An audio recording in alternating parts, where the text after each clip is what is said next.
La recherche, c'est probablement les autres qui ont pensé pour moi avant moi-même, puisque c'est une proposition qui m'a été faite toute jeune quand j'ai débuté médecine, et puis ensuite par mon patron quelques années plus tard. J'imaginais que la recherche, c'était être enfermé dans un laboratoire, passer son temps à faire des manipulations qui pouvaient paraître ennuyeuses, et puis surtout chercher, mais probablement ne jamais trouver. Alors c'est vrai qu'on cherche souvent longtemps, c'est vrai qu'il y a des moments difficiles, mais c'est aussi apprendre en permanence et se questionner, et ça c'est formidable.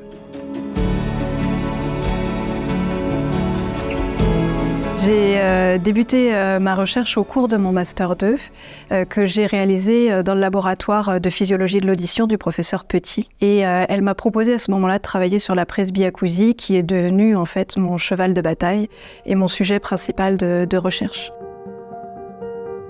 La presbyacousie est une pathologie très fréquente qui concerne un tiers des personnes de plus de 65 ans et plus de la moitié des personnes de plus de 80 ans. C'est le vieillissement de l'audition avec l'âge.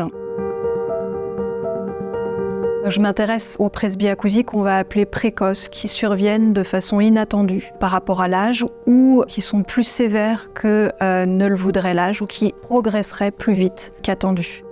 Et donc dans ces formes-là, on a pu mettre en évidence dans le laboratoire de Christine Petit que certains gènes déjà connus pour donner des surdités pouvaient avoir des variations qui peuvent expliquer cette forme de vieillissement excessif. Donc c'est assez naturellement que j'ai poursuivi mon activité de recherche dans le domaine de la presbyacousie à Angers, dans le laboratoire Mitolab, mais en m'axant sur l'ADN de la mitochondrie. La mitochondrie, il faut savoir que c'est une toute petite partie dans la cellule qui assure la quantité d'énergie dont a besoin la cellule pour permettre son fonctionnement. Et elle a un ADN qui lui est propre et qui va être souvent le premier à souffrir du vieillissement. Un dysfonctionnement de la mitochondrie va entraîner des difficultés de fonctionnement des cellules et un vieillissement prématuré.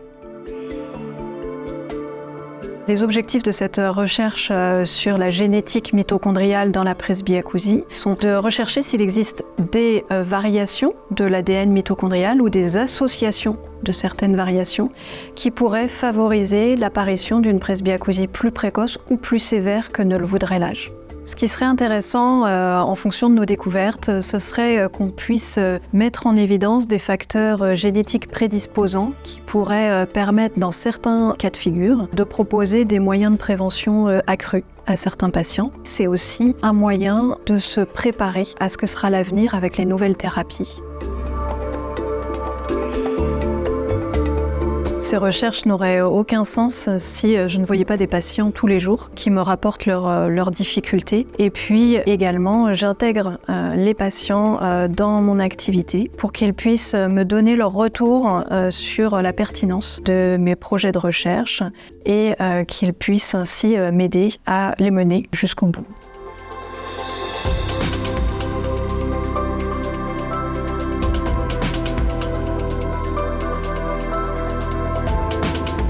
L'objectif dans les années à venir est de poursuivre mes activités cliniques et de recherche pour, j'espère, avoir des réponses à certaines questions qui sont déjà posées et puis pouvoir m'en poser de nouvelles et continuer à faire avancer les connaissances dans le domaine en particulier de la presbyacousie.